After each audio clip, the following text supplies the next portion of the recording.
नमस्कार दोस्तों, उम्मीद करता हूं आप सभी बिल्कुल ठीक होंगे और क्लास लेने के लिए आप सभी बिल्कुल तैयार होंगे। जितने ऐसे छात्र हैं क्लास में आ चुके हैं, आप सभी का हार्दिक स्वागत। फटाफट से मुझे बता दीजिए किसी प्रकार की कोई परेशानी तो आपको नहीं है। यदि आप क्लास में आ चुके हैं फटाफट से बताएं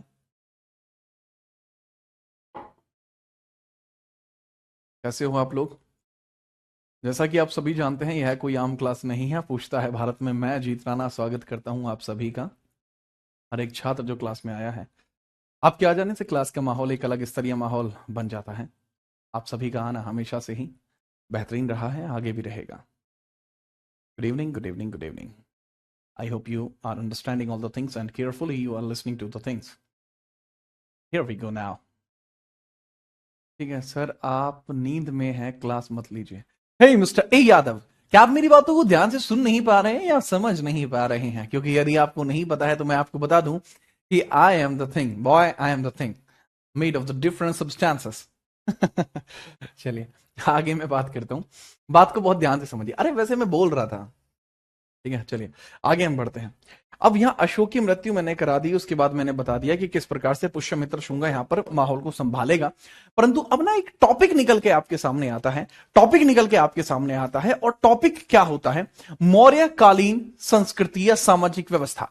तो हेडिंग आप डाल लीजिए, मौर्य काल के अंदर जो सामाजिक व्यवस्था है वो किस प्रकार से कार्यरत थी। मौर्य काल के अंदर जो सामाजिक व्यवस्था है वो किस प्रकार से कार्यरत थी। फटाफट से हेडिंग डाल लीजिए, मौर्य काल में समाज व्यवस्था। मौर्य काल में समाज व्यवस्था, हेडिंग डाल लीजिए। समाज व्यवस्था से सवाल बनते हैं, बहुत सारे सवाल बनते हैं। ठीक है, आप सभी का प्रणाम स्वीकार किया जाता है तहे दिल से। बहुत ध्यान से मेरी बात समझिए, सहृदय से मैं आपकी बातों को सुन रहा हूं, समझ रहा हूं। आज हमें शुंग भी खत्म करने हैं, कन भी खत्म करने हैं और ये सामाजिक व्यवस्था भी खत्म करनी है। तो कृपया ध्यान से देखिए, ठीक है। अब ये पूछना बंद करिए कि इस पेपर में कितना आएगा, क्यों आएगा। बच्चे ये बहुत बात की बातें हैं, पहले पढ़ने पे ध्यान दो। हमारा पहला जो निर्देश है वो पढ़ना है, ठीक है। फटाफट लिखिए मौर्य साहब।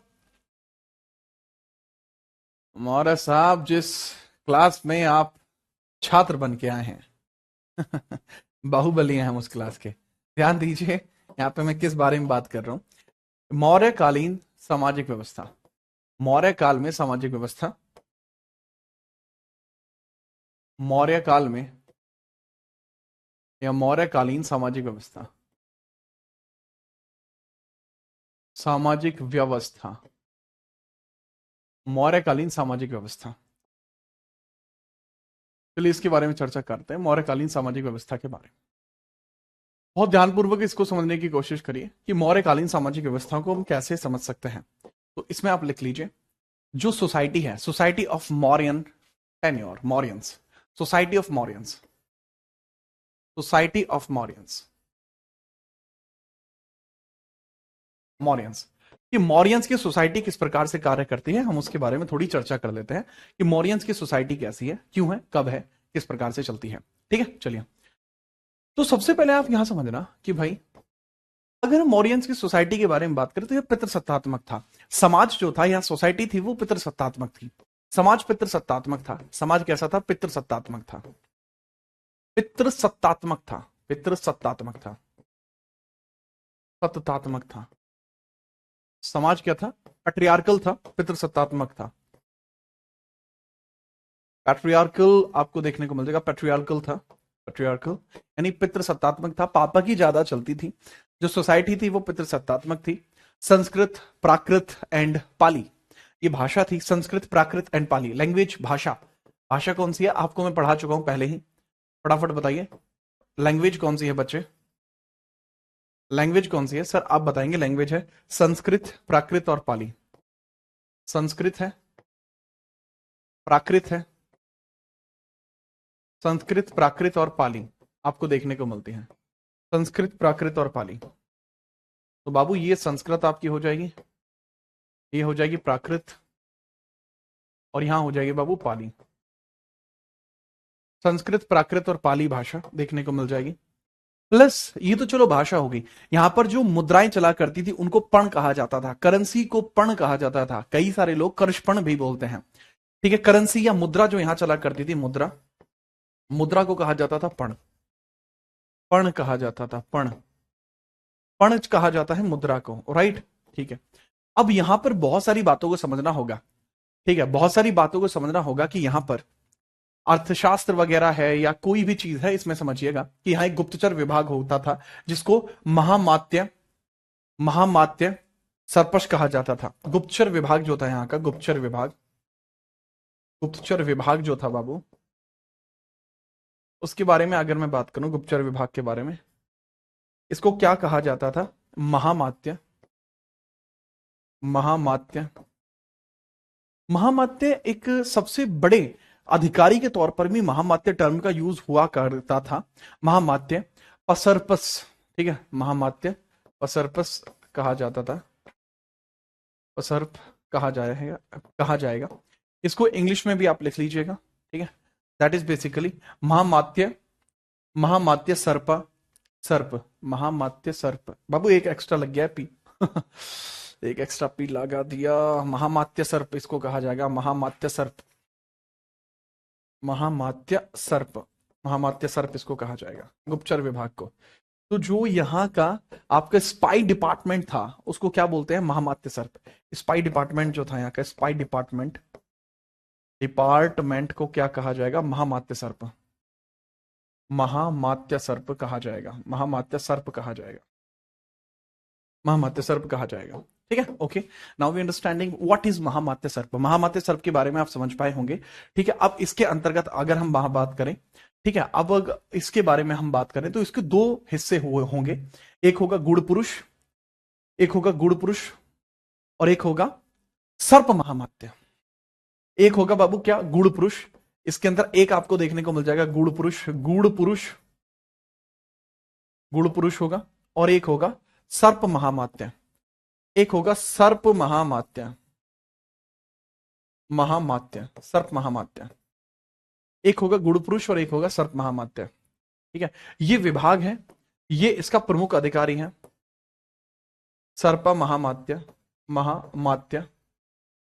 ये हेड होगा, ये इसमें हेड कहलाएगा। और गुड़ पुरुष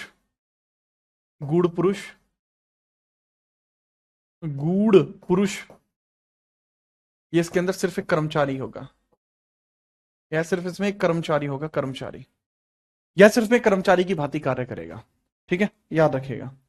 ये कैसे काम करेगा? सिर्फ कर्मचारी की भांति कार्य करेगा।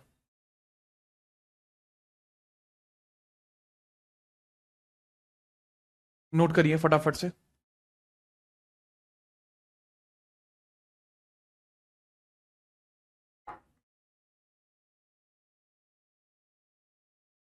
बात आई समझ में बाबू? अब बात को समझना। गुप्तचरों के बारे में मैं इसलिए बता रहा हूं क्योंकि बहुत ज्यादा बार पूछा जाता था। पण जो बनी होती थी, अधिकांशतः पण सिल्वर की बनी है, मेजरली पण सिल्वर या ब्रॉन्ज की बनी है।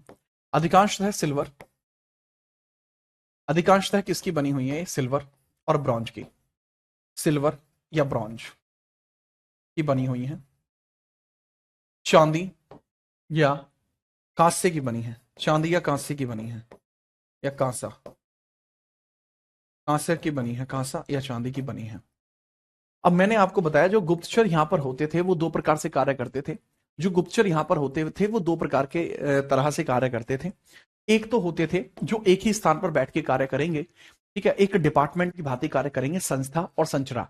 अर्थशास्त्र के अनुसार इसकी परिभाषा, अर्थशास्त्र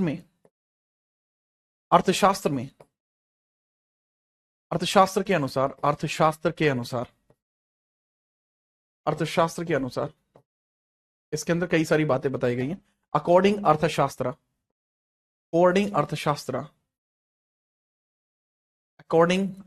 बुक, अकॉर्डिंग दिस बुक, यहां बताया गया है बाबू क्या? एक तो संस्था होगा, एक संचरा होगा। एक तो होगा संस्था और एक होगा संचरा। ये गुप्तचर हैं, संस्था होगा और एक संचरा होगा। गुप्तचर हैं, ये क्या है बाबू? ये स्पाई हैं। ये दो प्रकार के स्पाई आपको देखने को मिलता है, स्पाई। ये दो प्रकार के गुप्तचर आपको देखने को मिल जाएंगे। ये हैं बच्चे दो प्रकार के आपके गुप्तचर। संस्था वाले जो होते हैं वो ग्रुप में काम करते हैं, वर्क इन ग्रुप। जो संस्था वाले हैं दैट वर्क इन ग्रुप। समूह में कार्य करते हैं, समूह में कार्य करते हैं। ये घुमक्कड़ जीवन बिताते हैं, घुमक्कड़ जीवन बताते हैं, घुमक्कड़, ठीक है, नोमैडिक लाइफ जीते हैं, नोमैडिक, घूम घूम के सबकी खबर लेके आते हैं और वापस लाके उसको बताते हैं। तो कुछ इस प्रकार से आपको देखने को मिलता है, कुछ इस प्रकार से पूरा डिपार्टमेंट आपको देखने को मिलता है, ठीक है, याद रखना। जो समाज है वो 7 हिस्सों में बटा हुआ है, समाज जो है बच्चे वो 7 हिस्सों में बटा हुआ है, ऐसा मैगस्थनीज का कहना है। मैगस्थनीज का कहना है कि यह समाज 7 हिस्सों में बटा हुआ है, ठीक है, देखते हैं। मैगस्थनीज की जानकारी के अनुसार समाज के 7 हिस्से हैं, में उनके बारे में बात करते हैं। न्यायाधीश को राजयुग कहते हैं, आगे शब्दों को मैं लिखवाऊंगा किसको क्या कहते हैं, पहले आप समझ लो। मैगस्थनीज समाज को 7 हिस्सों में बटा हुआ बताता है, ठीक है, चलिए, ठीक है, आगे बढ़िए। मैंने बताया बाबू कि मौर्य काल के अंदर समाज को 7 हिस्सों में तोड़ा गया है। मैगस्थनीज की इंडिका पुस्तक में, मैगस्थनीज मैगस्थनीज की इंडिका पुस्तक में, इंडिका बुक में, इंडिका पुस्तक में समाज के 7 हिस्से बताए गए हैं। क्या बताया गया बाबू? समाज के 7 हिस्से बताए गए हैं, समाज के 7 हिस्से बताए गए हैं, 7 हिस्से हैं, ठीक है। देर आर 7 पार्ट्स बताए गए, 7 पार्ट्स। किसके अकॉर्डिंग है बाबू ये 7 पार्ट्स? 7 पार्ट्स है सर जी, मैगस्थनीज की बुक है, मैगास्थनीज, एस्थनीज की बुक है, और बुक का नाम क्या? इंडिका। अब ये 7 हिस्से कौन कौन से हैं समझिए। सबसे पहले नंबर पे आप इसमें लिखेंगे, सबसे पहले नंबर पे आप इसमें लिखेंगे दार्शनिक, किसान, अहीर, कारीगर, दार्शनिक, किसान, दार्शनिक, किसान, अहीर, अहीर, कारीगर, कारीगर। तो ये बेसिकली वो हैं जो वर्किंग में हैं।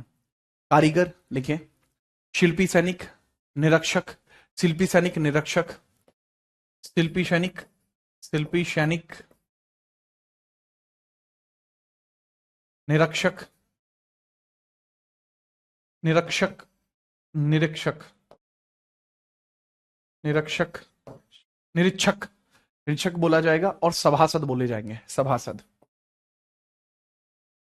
यह है बाबू समाज का 7 हिस्सा। वैसे हमारे समाज में 4 वर्ण हैं, जो ब्राह्मण, क्षत्रिय, वैश्य, शूद्र है, लेकिन यहां पर अलग अलग प्रकार से हैं। कैसे हैं अब ये? फिलोसफर, फार्मर, अहीर, एरिस्टियन, एरिस्टियन बोलते हैं इसको, एरिस्टियन, सबसे अलग यही होता है। ये दार्शनिक, फिलोसफर, फिलोसफर आपको देखने को मिल जाएगा, दैट इज फार्मर, फार्मर आपको देखने को मिल जाएगा, दैट इज अहीर।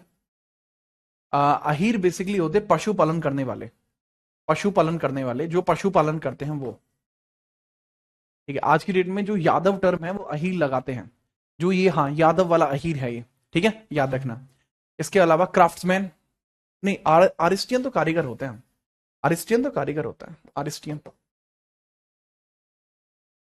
ठीक है। ये होते हैं जितने भी एम्ब्रॉयडर्स वर्किंग होते हैं, एम्ब्रॉयडर्स वर्किंग होती है, क्राफ्टमैनशिप होती है, वो आपको क्राफ्टमैनशिप आपको यहां देखने को मिल जाएगी, क्राफ्टमैनशिप।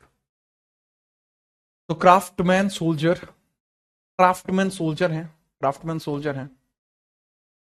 और निरीक्षक यानी इंस्पेक्टर, इंस्पेक्टर, ये काउंसिलर, काउंसिलर आपको देखने को मिल जाएंगे। ये समाज के वो 7 हिस्से हैं जो आपको पता होना चाहिए। मैक्सिमम नंबर यहां किसानों का था, किसान सर्वाधिक है यहां पर, किसानों की संख्या सर्वाधिक है। किसान कितने हैं? सर्वाधिक आपको देखने को मिल जाएंगे, सर्वाधिक आपको देखने को मिल जाएंगे, सर्वाधिक आपको देखने को मिल जाएंगे, मैक्सिमम आपको देखने को मिल जाएंगे, मैक्सिमम आपको देखने को मिल जाएंगे किसान, मैक्सिमम आपको देखने को मिल जाएंगे किसान, ठीक है। मैक्सिमम कौन देखने को मिल जाएंगे बाबू? किसान आपको मैक्सिमम देखने को मिल जाएंगे, ठीक है। सर्वाधिक संख्या किसानों की थी, ये थोड़ा याद रखना होगा, ठीक है, याद रखना, ठीक है। चलो, अब एक बहुत बड़ी बड़ी ही कॉन्सेप्चुअल सी बात कही जाती है, ठीक है, बहुत बड़ी ही कॉन्सेप्चुअल सी बात कही जाती है। सभासद होते हैं जो सभा में बैठते हैं। मैगस्थनीज कहता है कि समाज में दास नहीं है, जबकि अर्थशास्त्र कहती है कि हमारे यहां 9 प्रकार के दास हैं।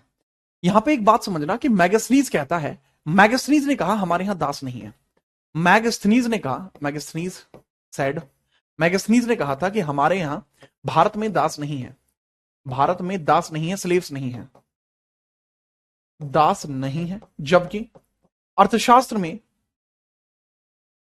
9 प्रकार के दासों का उल्लेख है, जबकि अर्थशास्त्र में 9 प्रकार के दासों का उल्लेख है। मैंने क्या बताया? लेकिन जबकि अर्थशास्त्र पुस्तक में, जो अर्थशास्त्र पुस्तक आपको देखने को मिलती है, उसमें 9 प्रकार के दास बताए गए हैं। पुस्तक में क्या बताया गया? 9 टाइप ऑफ स्लेव्स बताई गई है, 9 टाइप ऑफ स्लेव्स बताए गए, 9 टाइप ऑफ स्लेव्स बताए गए। ठीक है, याद रखना। जी हाँ, अब यही सबसे इंपॉर्टेंट है। अच्छा, यहां पर स्त्रियों की दिशा कैसी थी वो समझिए। ये तो चलो यहां हो गया, अगला पॉइंट देखें, स्त्रियों की दशा। स्त्रियां कैसी रहा करती थी? बढ़िया थी जी, स्त्रियों की दशा बढ़िया थी, कोई दिक्कत नहीं थी, स्त्रियों को खुल के खेल नहीं थी स्त्रियां। स्त्रियां, वुमेन्स की कंडीशन कैसी थी? स्त्रियों की दशा बेहतर थी। स्त्रियों की दशा कैसी थी? स्त्रियों की दशा कंडीशन ऑफ वुमेन कैसी थी बाबू? कंडीशन ऑफ वुमेन कैसी थी? That was good. Condition of women कैसी थी? समाज में अच्छी स्थिति थी। समाज में कैसी स्थिति थी? महिलाओं की अच्छी स्थिति महिलाओं की आपको देखने को मिल जाएगी। पुनर्विवाह, नियोग, सब कुछ चलता था। ठीक है, प्रशासन में भी शामिल होती थी, तो अच्छी स्थिति थी, बेहतर प्रशासन में स्थान मिलता था, बेहतर स्थिति थी। ठीक है, पुनर्विवाह की अनुमति थी, पुनर्विवाह चलता था, रीमैरिज चलती थी। पुनर्विवाह यानी रीमैरिज चलती थी। हाँ सर। नियोग चलता था, नियोग भी चलता था, नियोग भी चलता था, याद रखना। ठीक है, चलो, तो बेहतर स्थिति। प्रशासन में स्थान मिला था, जी हाँ, प्रशासन में स्थान भी था, प्रशासन में स्थान भी था, प्रशासन में स्थान भी था। कृपया करके नोट करिए, प्रशासन में स्थान भी था। ठीक है, याद रखना। ठीक है, चलो। अब कुछ ऐसी महिलाएं होती थी जो विधवा ही जीवन व्यतीत करती थी, उनको छंदवासिनी कहा जाता था। सती प्रथा नहीं होती थी, सती प्रथा का कोई साक्ष्य नहीं मिला है, कोई सती प्रथा नहीं है, विधवा रहा करती थी। सती प्रथा का कोई साक्ष्य नहीं है, सती प्रथा का कोई साक्ष्य यहां नहीं है, सती प्रथा यहां नहीं है। अच्छा, यहां विधवा, विधवा पुनर्विवाह था, पुनर्विवाह था, विधवा पुनर्विवाह था। बट कुछ ऐसी भी महिलाएं हैं जो विवाह नहीं करना चाहती। ठीक है, चलो, कुछ ऐसी भी महिलाएं हैं जो, ठीक है, विधवा के बाद अविवाहित रहेंगी। विधवा, अविवाहित विधवा, मतलब विधवा बट नो मैरिज, विधवा but no marriage, but no remarriage. मतलब विधवाएं जो हैं, मतलब एक ऐसी विधवा जो दोबारा शादी नहीं करना चाहती, उनको छंदवासिनी कहते थे। तलाक के बाद दोबारा, अब तलाक नहीं होते थे तब, ठीक है, तलाक का कोई उल्लेख नहीं है तब। अगर कोई विधवा है लेकिन वो शादी नहीं करना चाहती, तो ऐसी परिस्थिति में उसको क्या कहा जाएगा? छंदवासिनी, छंदवासिनी कहा जाएगा, छंदवासिनी कहा जाएगा। लिख लीजिए, छंदवासिनी कहा जाएगा, छंदवासिनी कहा जाएगा, छंदवासिनी। क्या बोलेंगे बच्चे? उसको छंदवासिनी कहेंगे। मैगस्थनीज कौन था? सेल्यूकस निकेटर का राजदूत था, सेल्यूकस निकेटर का राजदूत था। ठीक है, अब यहां समझना, कुछ ऐसी महिलाएं होती थी जो क्या किया करती थी? क्या बोलते हैं उसको? प्रोस्टिट्यूशन, समझते हैं, वैश्यवृत्ति। कुछ महिलाएं वैश्यवृत्ति भी किया करती थी, उनको रूपा जीवा कहा जाता था, रूपा जीवा।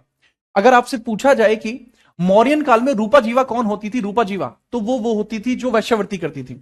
कुछ महिलाएं यहां पर वैश्यवृत्ति करती थी। मुझे नहीं लगता कि इसका मतलब आपको ठीक से बताना पड़ेगा, आप समझदार हैं, 18 वर्ष से अधिक के वयस्क हैं आप।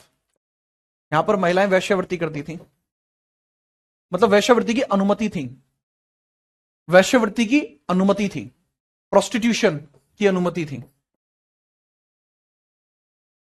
प्रोस्टिट्यूशन चलता था, अनुमति थी।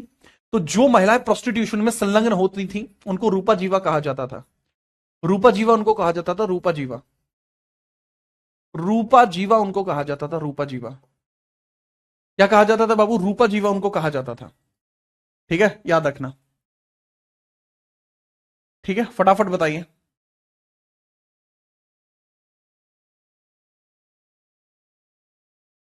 बात यदि समझ में आई है तो फटाफट बताइए।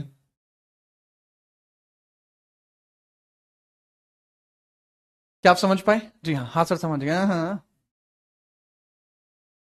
सर मेरा एक मित्र है, अच्छा, वो 12th किए हैं, अच्छा, प्रथम करके कोई बैच लिए हैं, अच्छा, तो थोड़ा भैया देखो दीशु, मेरे लल्ला, अगर मैं किसी बैच में आपका पढ़ा रहा हूं तो उस बैच के बारे में आप मुझसे बता सकते हैं, मैं जरूर उसके बारे में बता पाऊंगा आपको, है जी। हाँ ठीक है, योगिंदर मान जा ना माने हैं, ये नहीं मानेगा। ठीक है चलिए, बताएंगे दुष्यंत, बताएंगे बाबू, वो भी बताएंगे। अच्छा ये आपने नोट कर लिया, महिलाओं की स्थिति का विवरण हमने कर दिया। ठीक है, इतना आपके लिए बहुत होगा महिलाओं की स्थितियों के बारे में जानना। अब हम बात करते हैं कि इनके प्रशासन के दौरान कुछ शब्द प्रचलित थे। ठीक है, कुछ अधिकारियों का वर्णन मिलता है या कुछ प्रमुख शब्दावली देखने को मिलती है। मौर्य वंश की प्रमुख शब्दावली, कुछ प्रमुख शब्दावली देखने को मिलती है। प्रमुख शब्दावली की बात करते हैं, शब्दावली की बात करते हैं, प्रमुख शब्दावली की बात करते हैं, प्रमुख शब्दावली की, उसकी हम थोड़ी सी देखते हैं। Important terminology, important terminology, terminology, important terminology आपको देखने को मिलती है कि कुछ प्रमुख शब्दावली है, उसके बारे में थोड़ी चर्चा करिए। ठीक है चलो, ध्यानपूर्वक इसमें समझना। सबसे पहले आपको कृषि देखने को मिलती है तीन प्रकार की, कृष्ट, आकृष्ट और स्थल। कृष्ट, आकृष्ट और स्थल। सबसे पहले जो यहां कृषि हुआ करती थी, कृषि या भूमि हुआ करती थी, ठीक है, सबसे पहले जो टर्म आपको देखने को मिल जाएगा कि अगर मैं बात करूं कृषि कितने प्रकार की होती थी, तो अर्थशास्त्र जो किताब है आपकी, उसके अंदर हम बात करते हैं, उसके अंदर भूमि तीन प्रकार की है। ठीक है, भूमि भूमि भूमि भूमि, इसके तीन प्रकार हैं। जो लैंड है बाबू, लैंड के तीन प्रकार हैं, थ्री टाइप्स की लैंड है, तीन प्रकार की भूमि है, तीन प्रकार की भूमि है, थ्री टाइप्स की लैंड है, कृष्ट, आकृष्ट और स्थल। पहली भूमि है कृष्ट, कृष्ट, आकृष्ट, आकृष्ट। तो कृष्ट भूमि आपको देखने को मिल जाएगी, कृष्ट भूमि, आकृष्ट भूमि देखने को मिल जाएगी और स्थल भूमि देखने को मिल जाएगी, स्थल भूमि देखने को मिल जाएगी, स्थल, स्थल भूमि देखने को मिल जाएगी, स्थल। अब तीनों में फर्क क्या है बाबू, कृष्ट, आकृष्ट और स्थल। कृष्ट का मतलब होता है खेती योग्य, यहां पर खेती हो सकती है, खेती योग्य भूमि है। और दरअसल कुछ किताबों में इसको सीता भी कहा गया है, इस कुछ किताबों में इसको सीता भी कहा गया है, सीता, सीता भी इसी प्रकार की भूमि को कहते हैं। सीता भी कौन सी भूमि होती है बाबू, जो कृषि योग्य भूमि होती है। आकृष्ट जो जुती हुई ना हो, ठीक है, जो गैर खेती के लिए हो, गैर खेती, इस पर खेती नहीं होते, गैर खेती योग्य है, गैर खेती योग्य है ये, इस पर कोई खेती नहीं हो सकती। स्थल होती थी ऊंची भूमि, ठीक है, ऊंची भूमि, हाईलैंड, हाईलैंड होती थी। इसी से भी एक शब्द निकल कर आता है, इसी से सब एक शब्द निकल के आता है। ठीक है चलिए, फटाफट से समझना, फटाफट से समझना, इससे एक शब्द निकल के आता है, सीता अध्यक्ष, सीता अध्यक्ष। ठीक है चलिए, सीता अध्यक्ष, एक शब्द निकल के आता है सीता अध्यक्ष। सीता अध्यक्ष कौन होगा, आपसे पूछा जाएगा सीता अध्यक्ष कौन होगा।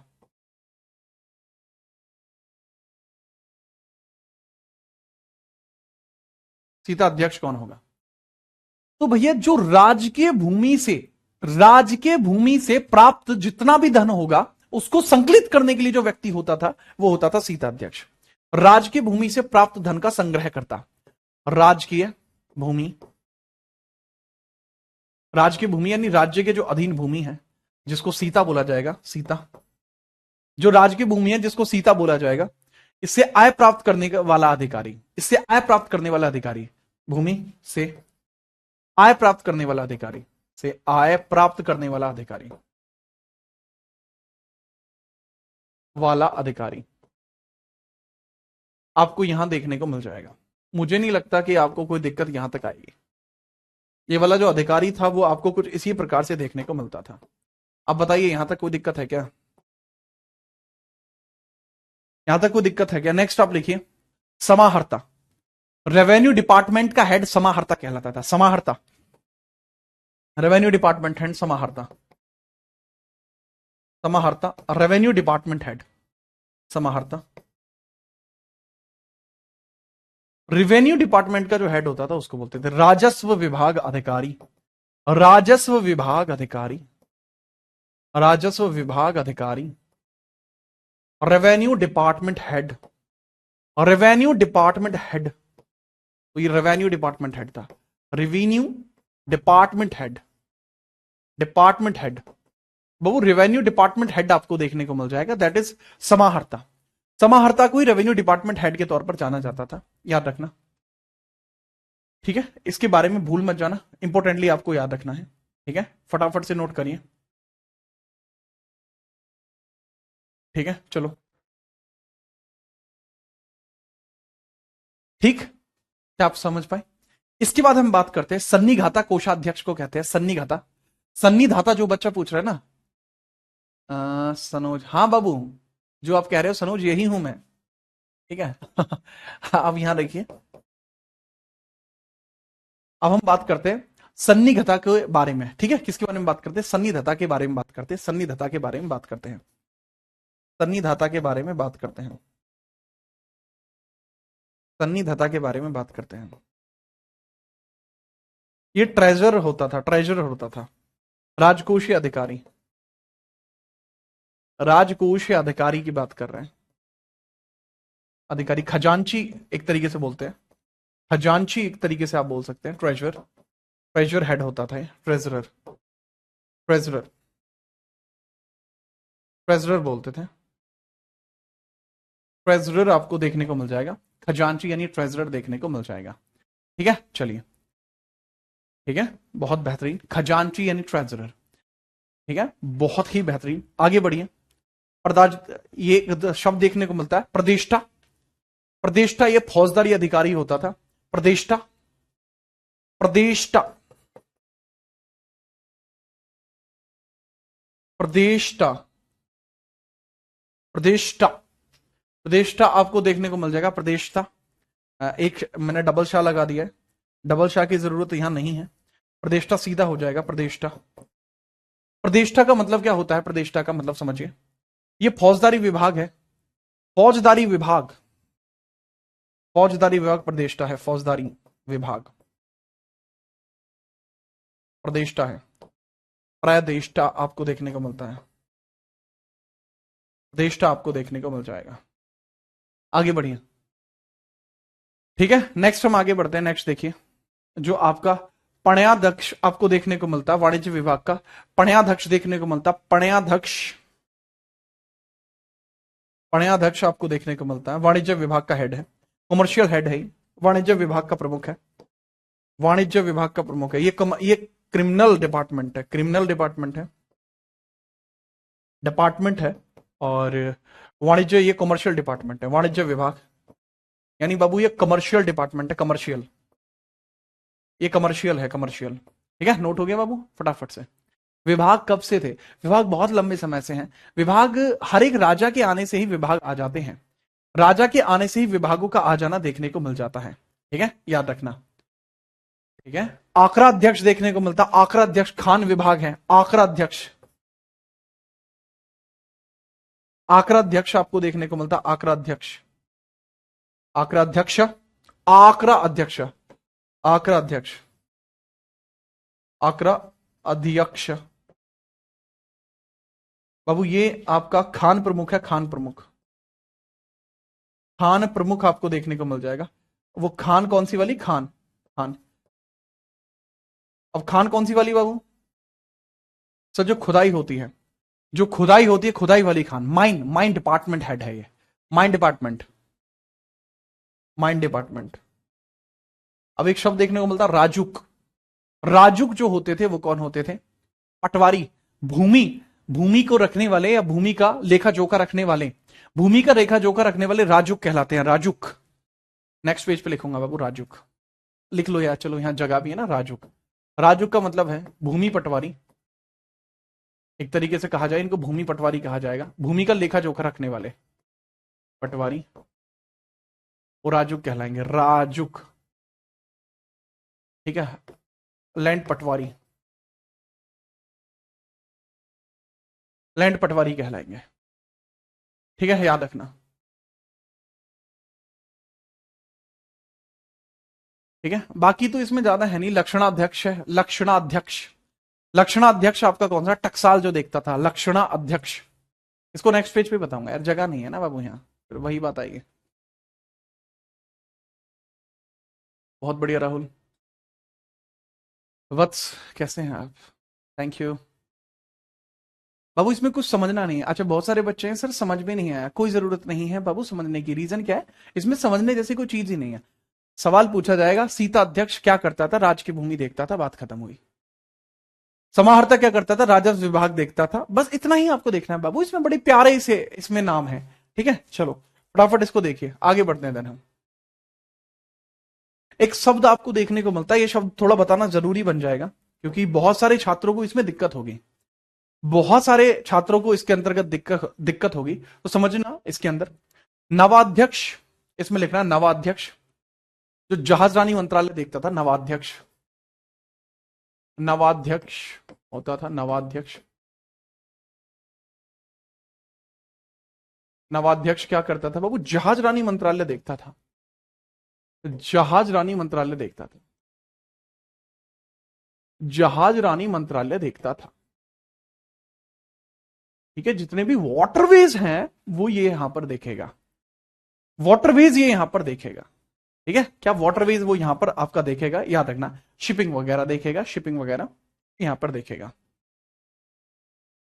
शिपिंग वगैरह बाबू वो यहां पर देखेगा। नेक्स्ट अगला पॉइंट है, ठीक है, लक्षणाध्यक्ष, टकसाल अध्यक्ष होता है, लक्षणाध्यक्ष, लक्षणाध्यक्ष, लक्षणाध्यक्ष, अध्यक्ष, लक्षणा अध्यक्ष, लक्षणा अध्यक्ष। तो लक्षणा अध्यक्ष के बारे में अगर मैं बात करूं, लक्षणा अध्यक्ष के बारे में, ये कौन होता है बाबू, लक्षणा अध्यक्ष। सर जी लक्षणा अध्यक्ष के बारे में अगर हम बात करेंगे, लक्षणा अध्यक्ष के बारे में, तो ये टकसाल प्रमुख होता था, टकसाल प्रमुख, टकसाल प्रमुख हुआ करता था, टकसाल प्रमुख। टकसाल यानी मिंट हेड होता था, ये मिंट हेड। जहां रुपए ढलते हैं, जहां रुपए बनते हैं वो टकसाल कहलाती है, जहां सिक्के बनते हैं वो टकसाल कहलाती है, जहां सिक्के बनते हैं। पता कितने प्रकार के सिक्के बनते हैं जहां सिक्के बनते थे ये। अच्छा, सिक्के मैंने आपको पढ़ तो बता दिया, पढ़ तो मैंने आपको बताया, लेकिन अन्य प्रकार के सिक्के और चलते थे। चांदी के, सोने के, तांबे के, 3 प्रकार के सिक्के बनते थे। ठीक है, जैसे कर्षण, कर्षपण, पण और धारण, 3 प्रकार के सिक्के बनते थे। 3 टाइप ऑफ कॉइन्स चलते थे, 3 type of coins, of coins. Mainly पण ही चलता था। चलो बात करते हैं चांदी, चांदी के चलते थे कर्षपण, पण, सबसे ज्यादा पण फेमस है, कर्षपण, पण और धारण, और धारण,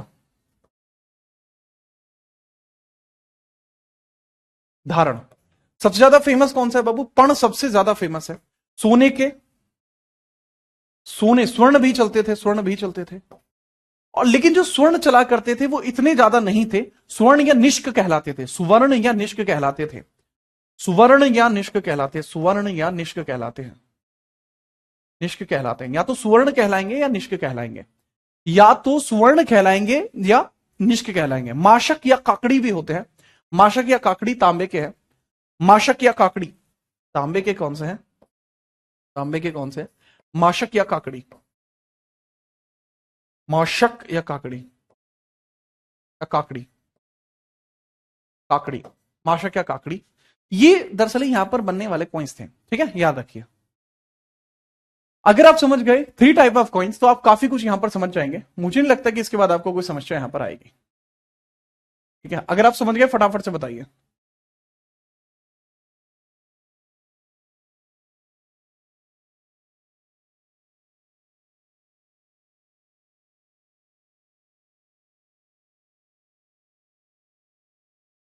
धर्मस्य प्रदेष्टा के बारे में एक बच्चा पूछ रहा है, सर धर्मस्य और प्रदेष्टा के बारे में बताइए।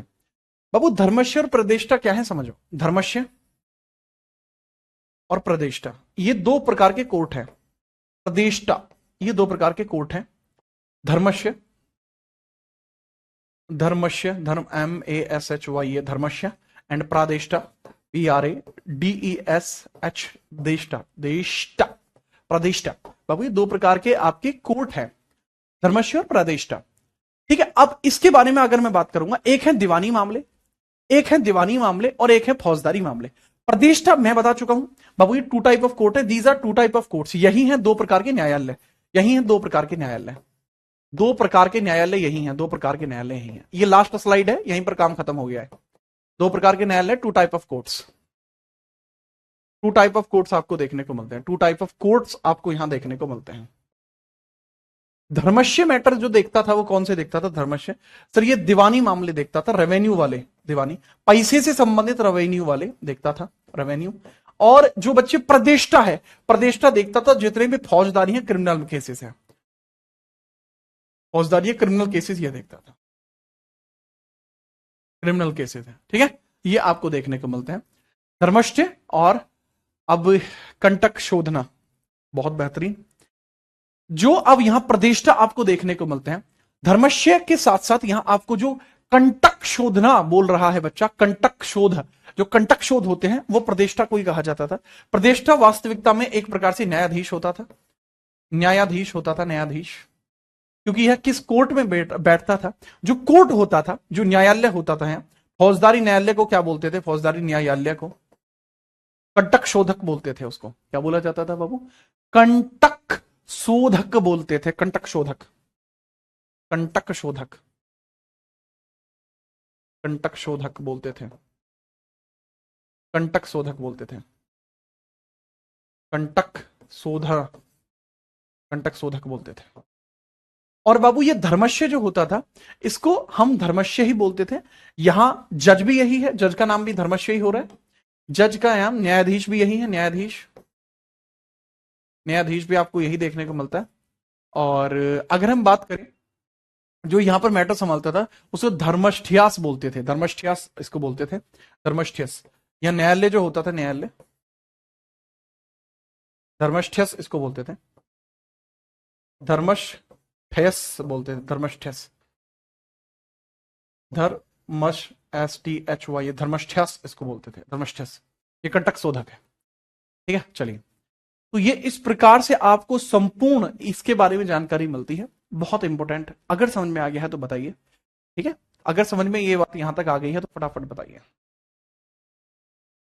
ठीक है। इसके बाद हम बात करते हैं भारत के पहले ब्राह्मण वंश के बारे में, जो शुंग वंश है। शुंगा जो भारत का पहला ब्राह्मण वंश है उसके बारे में बात करते हैं। क्या सर राजा उस समय सजा नहीं देते थे? बाबू राजा हर एक को सजा नहीं दे सकते, राजा कितने लोगों को सजा देगा भैया? कोर्ट बनाने पड़ते थे, राजा के पास केवल विशेष मामले आते थे,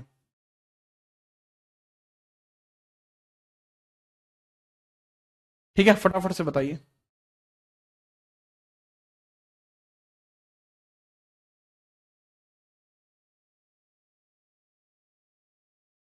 बाबू जो व्यावहारिक बता रहा है ना वो व्यवहारिक होता है, वो व्यवहारिक होता है। धर्मस्य प्रकार के जो न्यायाधीश हैं इनको व्यवहारिक भी बोलते हैं, व्यवहारिक भी बोलते हैं, व्यवहारिक। वो जो टर्म है ना जो आप बोलने की कोशिश कर रहे हो वो व्यवहारिक है,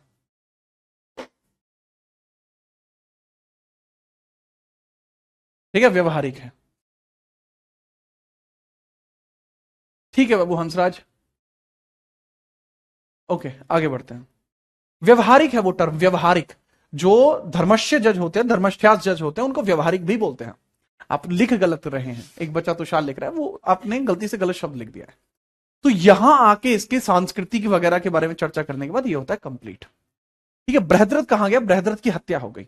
अब मैं बताता हूं नेक्स्ट पेज से, अगले पेज से मैं बताता हूं, अगले पेज से मैं बताता हूं। योगिंदर चलो बाबू, अब मैं यहां से बताना शुरू कर रहा हूं। मौर्य वंश के अंतिम शासक, मौर्य वंश के अंतिम शासक, अंतिम शासक बृहद्रथ की हत्या उसी के गवर्नर के द्वारा की जाती है। शासक बृहद्रथ, बृहद्रथ की हत्या, मौर्य वंश के अंतिम शासक बृहद्रथ की हत्या,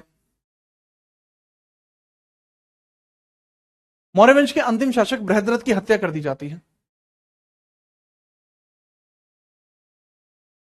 तो मैंने क्या बताया? मौर्य वंश के अंतिम शासक बृहद्रथ की जो हत्या कर दी जाती है बच्चे,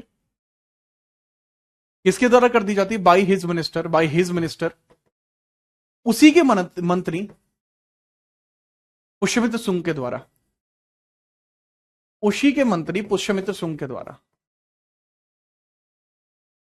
पुष्यमित्र शुंग द्वारा, पुष्यमित्र शुंग द्वारा,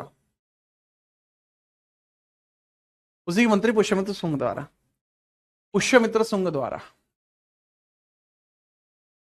पुष्यमित्र शुंग के द्वारा, पुष्यमित्र पुष्यमित्र शुंग के द्वारा हत्या कर दी जाती है। ठीक है, याद रखना। तो अब यहां पे समझना है आपको ये मैटर कि बृहद्रथ की जो हत्या हुई है, बृहद्रथ इसी वजह से लास्ट मौर्यन रूलर हो जाएगा। ये कौन हो जाएगा?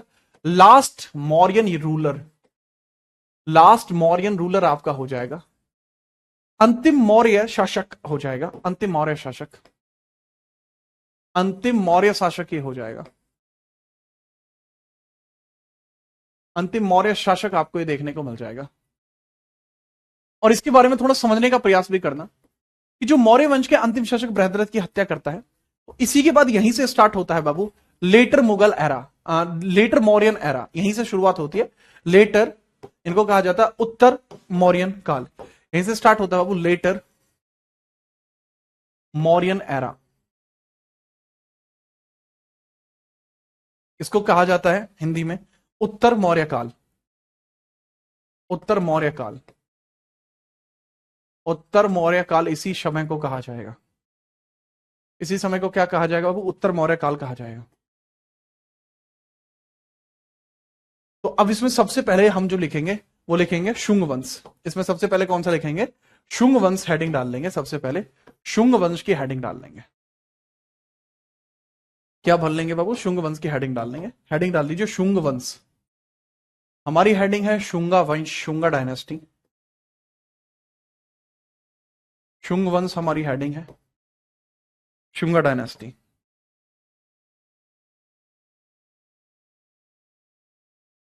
शुंगा, लीजिए जी, शुंगा डायनेस्टी के बारे में जानना शुरू करते हैं। शुंगा डायनेस्टी का जो टोटल टेन्योर है वो स्टार्ट कब से होता है? सर 185 बीसी से स्टार्ट होता है। 185 बीसी से स्टार्ट होता है। कब से बाबू? 185 बीसी से स्टार्ट होता है और 73 बीसी तक जाता है। 185 से लेकर 73 बीसी तक जाता है। 185 बीसी से स्टार्ट होता है, 185 बीसी से स्टार्ट होता है और कहां तक जाता है? 73 बीसीई तक जाता है। बीसीई से स्टार्ट होता है और 73 बीसीई तक जाता है। 185 बीसी से स्टार्ट होता है, 73 बीसीई तक जाता है। ठीक है, ओके। ये समय उल्टा चल रहा है, इसी वजह से समय पीछे से आगे की तरफ आ रहा है। ठीक है, जब तक जीरो तक नहीं आ जाएगा ये। तो शुंगा का जो फाउंडर है वो होगा पुष्यमित्र शुंगा। क्या होगा बाबू? पहला पुष्यमित्र शुंग होगा जो हत्या करेगा। तो पहला रूलर कौन देखने को मिलता है? पुष्यमित्र शुंग। पुष्यमित्र शुंग आपको देखने को मिल जाएगा। प्रथम ब्राह्मण वंश भी इन्हीं को माना जाएगा। प्रथम ब्राह्मण वंश यही होगा, ये शुंग वंश ही होगा। प्रथम ब्राह्मण वंश, ब्राह्मण वंश। बहुत ज्यादा कट्टर इनको माना जाता है, बहुत ज्यादा कट्टर इनको माना जाता है। ठीक है, याद रखना। क्या माना जाता है? बहुत ज्यादा कट्टर इनको माना जाता है, बहुत ज्यादा कट्टर इनको माना जाता है। ठीक है, याद रखना, इनको बहुत अधिक कट्टर माना जाता है। पुष्यमित्र शुंग को पुष्यमित्र मित्र शुंग, ठीक है, बहुत कट्टर माने जाते हैं। और फटाफट बताइए इनकी कैपिटल कहां पे आपको देखने को मिलती है? कैपिटल इनकी कहां देखने को मिलती है आपको? फटाफट बताएंगे कैपिटल आपको कहां देखने को मिलती है? शुरुआत में इनकी कैपिटल पाटलिपुत्र रही है, बाद में इन्होंने अपनी राजधानी को विदिशा भी किया था। प्रारंभिक कैपिटल इनकी क्या है पुष्यमित्र शुंग की? प्रारंभिक राजधानी, प्रारंभिक राजधानी पाटलिपुत्र ही रखी है, बाद में चेंज करके विदिशा की थी। पाटलिपुत्र ही रखी है, पुत्र ही रखी है। बाद में ये राजधानी इन्होंने बदली थी, बाद में लेटर इन्होंने कैपिटल चेंज की है, लेटर। और लेटर कैपिटल को चेंज करके विदिशा मध्य प्रदेश कर दिया था, विदिशा कर दिया था, विदिशा, विदिशा मध्य प्रदेश, विदिशा मध्य प्रदेश, एमपी मध्य प्रदेश कर दिया था।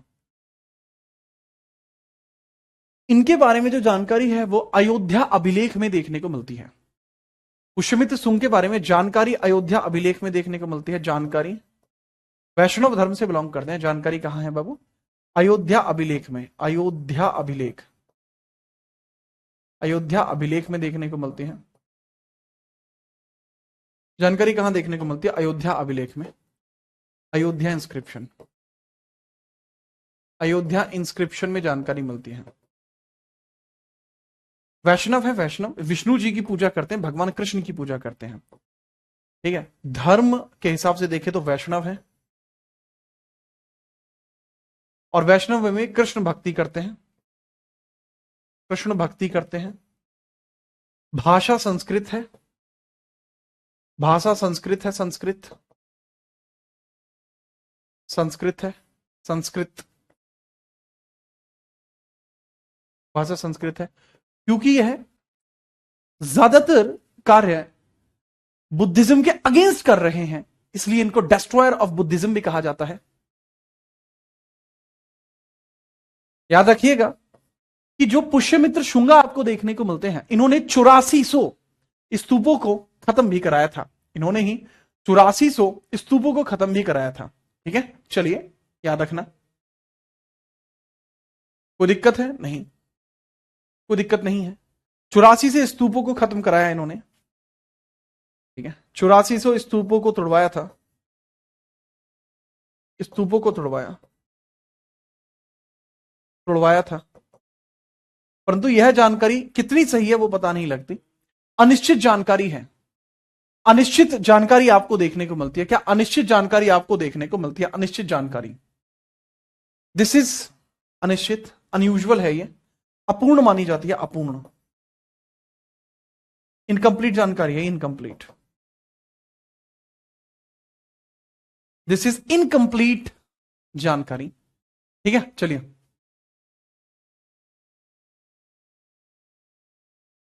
क्या हुआ भाई तुषार तुम्हें? बात थोड़ा सा और दिमाग लगाओ थोड़ा। यहां देखो पुष्यमित्र शुंगा के बारे में, इनके दरबार में पतंजलि भी रहा करते थे, जिन्होंने महाभाष्य लिखी है। इनके दरबार में कौन रहा करते थे? इनके दरबारी कौन थे? दरबारी, इनके दरबारी पतंजलि रहे हैं, पतंजलि रहे हैं, पतंजलि, पतंजलि इनके दरबारी रहे हैं, पतंजलि, पतंजलि इनके दरबारी रहे हैं, पतंजलि, जिनके द्वारा एक किताब लिखी गई है। इनकी जो बुक है पतंजलि की, किताब का नाम क्या है? महाभाष्य, महाभाष्य, महाभाष्य।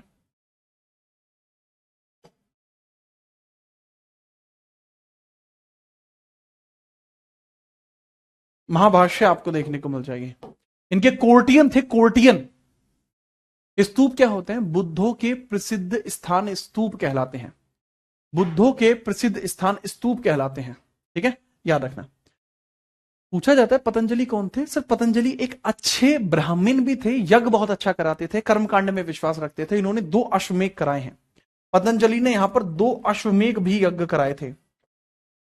2 अश्वमेघ, मेघ, अश्वमेघ, मेघ घ, तो 2 अश्वमेघ यज्ञ भी इनके द्वारा कराए गए। अश्वमेघ यज्ञ,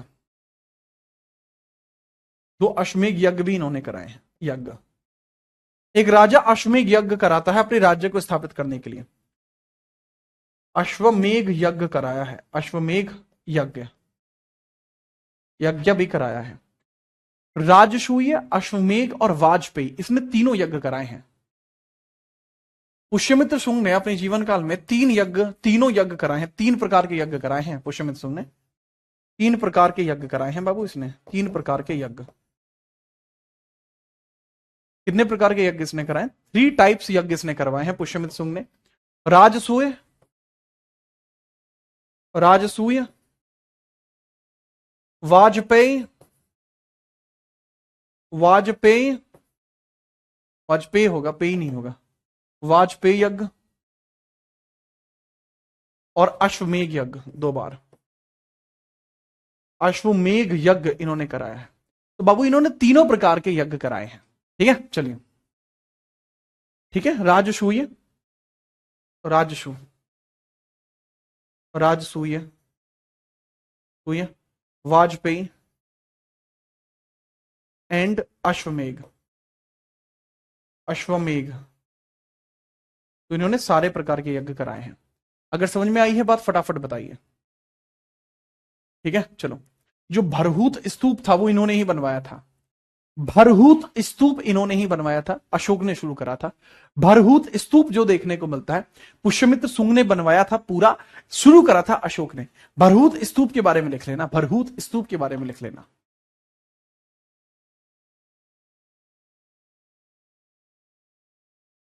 अरे सब कुछ ठीक है, वो टेंशन मत लो। ठीक है, ये डिमोटिवेशन जीवन में आना जाना है, टेंशन मत लो।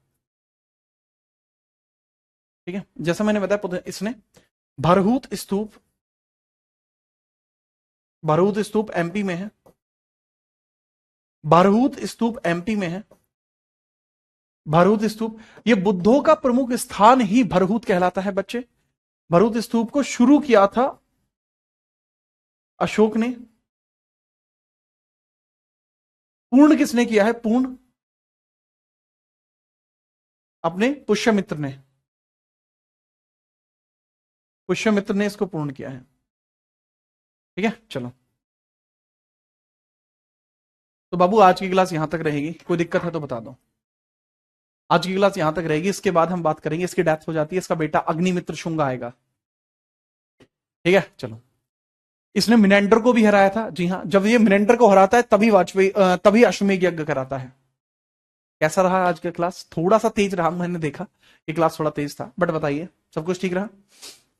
करंट अफेयर्स की अगर क्लास आपको करना है, करंट अफेयर का क्लास यदि आपको करना है करंट अफेयर्स का, तो मेरे बच्चे करंट अफेयर्स का क्लास आप कर सकते हैं। जो चैनल है उस पर आज रात 8 बजे एक ताबड़तोड़ करंट अफेयर की क्लास लगी हुई है, जो अल्टीमेट करंट अफेयर्स है, स्पोर्ट्स की कैटेगरी का, पीछे 6 महीने का। ठीक है, तो ताबड़तोड़ करंट अफेयर देखने के लिए जरूर आइएगा।